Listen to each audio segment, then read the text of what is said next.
Saan ka pupunta? Ingay. Pamaninig ka na yung ate. Nakikipagkita lang ako kay Vanessa sa Session Road. Teka. Tama ba yung narinig ko? Pupuntahan mo si Vanessa sa Session Road? Si Vanessa po yung kaibigan ni Bambi. Totoo ba yan? Opo. Kaklase ko po siya dati sa Cagayan. Vanessa din po yung pangalan nun eh. Dito na po sila nag-stay na family niya sa Baguio. Ngayon po magpapasama po kay Josh para makita siya. Are you sure? Opo. Itanong niyo pa kay Uno. O sige. Pero mag-iingat kayo, ha?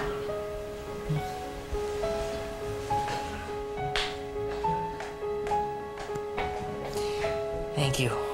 Kasi... Thank you. Sasama ako sa'yo. Hindi ka pwedeng tumanggi. Ako nagpalusot sa'yo. Wait lang.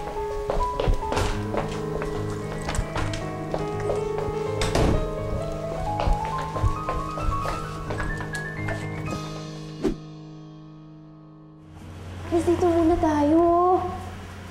Grabe, ngayon lang talaga ako nagka-time para makita itong mga paintings na to. Ang gaganda nila, di ba? Ay. Oo nga pala, Chris. Thanks sa libre sobrang nagutom kasi ako eh. Ako nga dapat mag-thank you sa'yo eh.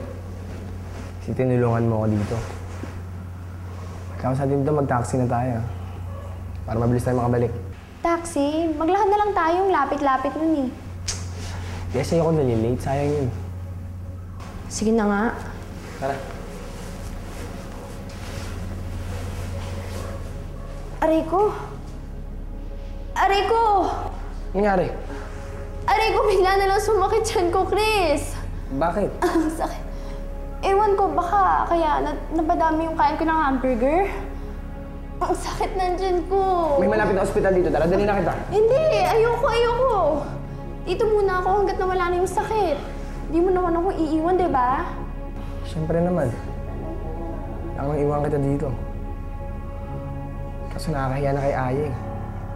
Hindi pa tayo nandito. Sana na magantay siya.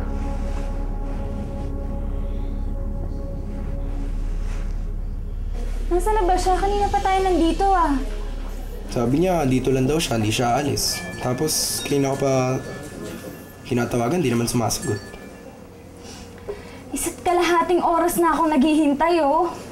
Aya, baka naman may ibang surprise si Chris. Rick, tawagan mo kaya si Leslie. Baka alam niya kung nasan si Chris. Wag na. Sabihin mo sa kanya, pag dumating siya dito, next year na lang siya mang-surprise kung meron pa siyang girlfriend na susurpresahin. Baka naman na-late lang talaga si Chris.